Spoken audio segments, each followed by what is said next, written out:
Hello नमस्कार दोस्तों, कैसे हैं आप लोग। आशा है कि आप लोग अच्छे और स्वस्थ भी होंगे। दोस्तों आज हम बात करेंगे यश कुमार जी का एक फिल्म का ट्रेलर के विषय में। तो क्या है पूरी सच्चाई जानने के लिए हमारे वीडियो को अंत तक बने रहे और हमारे चैनल को सब्सक्राइब करके लाइक कर लीजिए। तो चलिए दोस्तों यश कुमार जी का एक ऑफिशियल ट्रेलर रिलीज कर दिया गया है दोस्तों, जिसका नाम है लाला का लालटेन। लाला का लालटेन मूवी का ट्रेलर काफ़ी अच्छा है दोस्तों, आप नहीं देखें तो एक बार ज़रूर देखिएगा। मैं आपको इसीलिए मैं सूचित कर रहा हूं ताकि आप देखें और देख के आपको कैसा लगता है ये बताइए।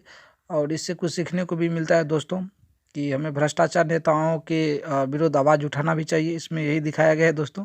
यश कुमार और इसमें यश स्मृति सिन्हा जी हैं और संजय पांडे जी हैं इसमें मुख्य विलन के रूप में है, और यश कुमार जी इसमें हीरो के रूप में है। और निर्माता है सुमन शर्मा जी, निर्देशक है इसका धीरू यादव जी। तो आज का ये छोटा सा वीडियो आपको कैसा लगा कमेंट में ज़रूर बताइएगा दोस्तों। याद रखिएगा लाला का लालटेन मूवी का नाम है दोस्तों, और यश कुमार जी, स्मृति सिन्हा जी, संजय पांडे जी इसमें हैं। निर्माता सुमन शर्मा जी और निर्देशक धीरू यादव जी।